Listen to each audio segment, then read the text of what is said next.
Sebaiknya kau tidak usah pedulikan kata-kata orang yang sedang marah. Kau hanya perlu mengingat satu hal saja selamanya. Apa? Bahwa ayah sangat menyayangimu.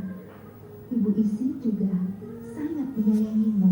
Dan kita bertiga tidak akan pernah berpisah.